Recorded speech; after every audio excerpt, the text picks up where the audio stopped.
Pernahkah kita merenung di tengah kesibukan dunia yang seolah tak ada habisnya? Apakah tujuan hidup kita sudah berada di jalur yang benar? Setiap hari kita bangun pagi, bekerja keras, dan mengejar segala hal yang berkaitan dengan dunia, jabatan, harta, kedudukan. Namun, pernahkah kita berpikir, apakah semua ini benar-benar membawa kebahagiaan? Atau justru sebaliknya, kita semakin jauh dari Allah dan akhirat? Kesibukan dunia seringkali membuat kita lalai dari hakikat hidup yang sesungguhnya. Tidak salah jika kita mencari nafkah dan memenuhi kebutuhan hidup. Islam sendiri mewajibkan kita untuk bekerja dan menafkahi keluarga. Namun, yang menjadi masalah adalah ketika dunia ini menguasai seluruh waktu dan perhatian kita. Banyak dari kita yang mengorbankan sholat, puasa, bahkan akhlak kepada orang tua dan keluarga demi mengejar dunia.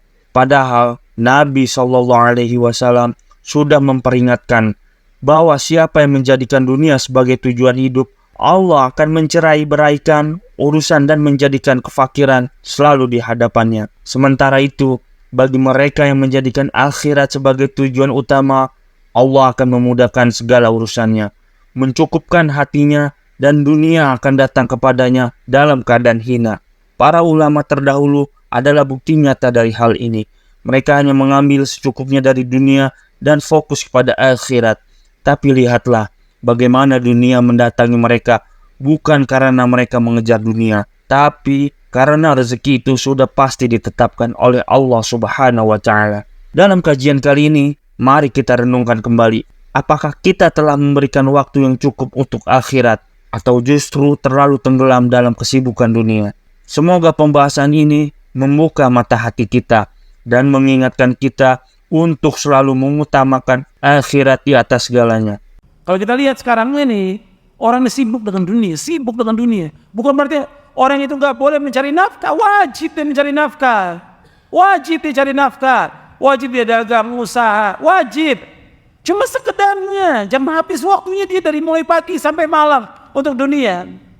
Dibagi, waktunya dibagi, tinggal dia ngatur waktunya. Waktu pagi apa yang dia kerjakan, waktu siang apa yang dikerjakan, waktu sore apa yang dikerjakan, waktu malam apa yang dikerjakan. Ada waktunya, semua harus dikerjakan. Hak orang tuanya wajib dipenuhi. Yang pertama kali hak Allah yang wajib dipenuhi. Punya hak orang tuanya, kemudian hak istrinya, hak anaknya, hak tetangganya. Dia harus penuhi semuanya. Tinggal dia pandai-pandai untuk bisa mengatur waktu. Kalau kita lihat sekarang ini habis semuanya. Agama dikorbankan untuk dunia. Semua dikorbankan. Sibuknya orang, kalau kita lihat sekarang ini, sibuknya untuk apa? Dunia. Nggak ada orang mengatakan saya lagi sibuk belajar. Saya lagi sibuk ngapalin hadis. Nggak ada. Nggak ada. Orang ulama sibuk baca kitab. Dari satu kitab, baca kitab lagi. Bukan mereka nggak cari nafkah. Cuma sekedarnya cari nafkah sekedarnya. Tapi kalau kita lihat sekarang ini, habis tuh waktu untuk dunia. Sampai sholat subuh ditinggalkan. Sampai puasa ditinggalkan. Baca Quran dia nggak baca. Orang tuanya juga dia nggak berbuat baik pada orang tuanya. Karena dunia. Kejar. Padahal hasilnya gimana dia? Apa jadi orang kaya? Enggak. Tetap aja segitu hasilnya. Karena manusia ini sibuk sudah dengan kerja, dengan dagang, dengan usaha, dengan kuliah. Dengan tugas-tugas segala macam sudah. Mau jadi apa dia? Nggak tahu jadi apa. Sibuk. Bahkan udah benar orang-orang belajar di pondok, ngaji, nuntut ilmu syar'i, disuruh masuk politik. La haula wala quwwata illa billah. Ini kebodohan. Mesti kalau orang bodoh jangan nganyurin orang. Kalau orang bodoh belajar dulu dia. Kok nganyurin orang ke politik? Politik itu akan menyesal. Sebelum saya bacakan hadis, saya bacakan dulu hadis yang lain. Nabi bersabda dalam hadis yang diriwayatkan oleh Imam Ahmad, Abu Dawud, Tirmidzi dan yang lain.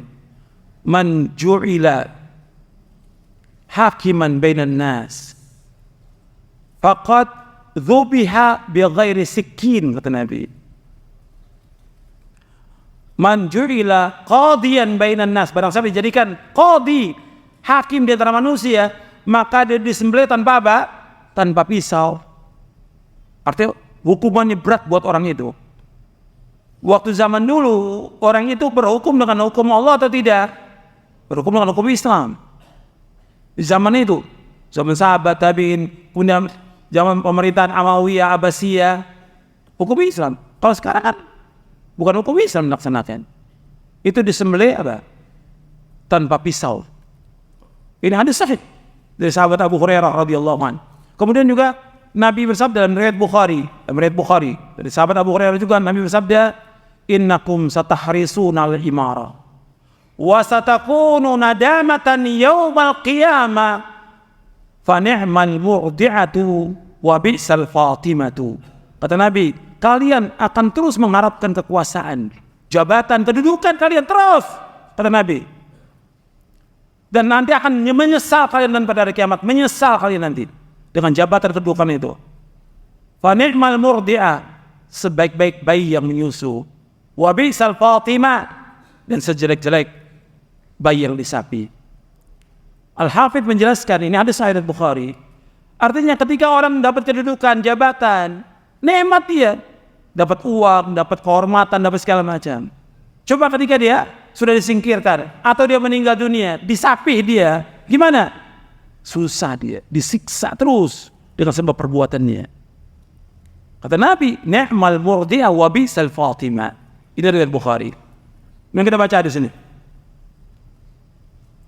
Halaman 76, Nabi bersabda SAW, man kanat ad-dunya hammahu farraqallahu alaihi amrahu wa ja'ala faqrahu baina 'ainayhi wa lam ya'ti min ad-dunya illa ma kutiba lahu.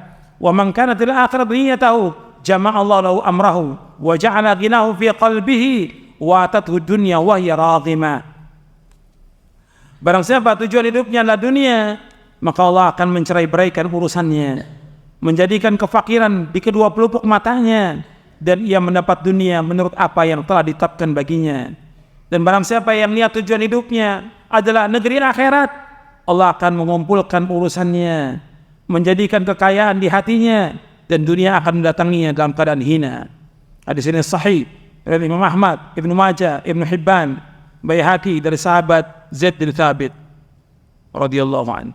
Dan Nabi menyebutkan barang siapa yang tujuan hidupnya dunia, semua urusannya berantakan, dicerai-beraikan urusannya, dijadikan kefakiran depan pelupuk matanya, dan dunia nggak akan datang melainkan apa yang Allah sudah takdirkan. Ya segitu aja, dari dulu dia mengejar dunia dari pagi sampai sore, sampai malam, sampai lembur, ya itu juga yang dia dapat, nggak lebih daripada itu.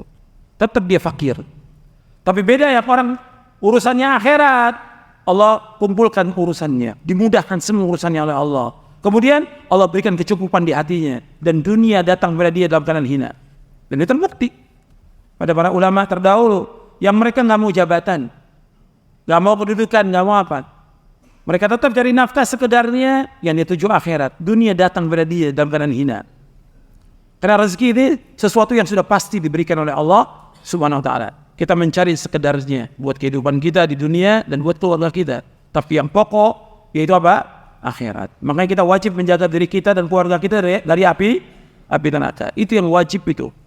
Alhamdulillah, kita telah sampai di akhir pembahasan. Semoga apa yang disampaikan tadi dapat membuka hati dan pikiran kita agar lebih bijak dalam membagi waktu antara dunia dan akhirat.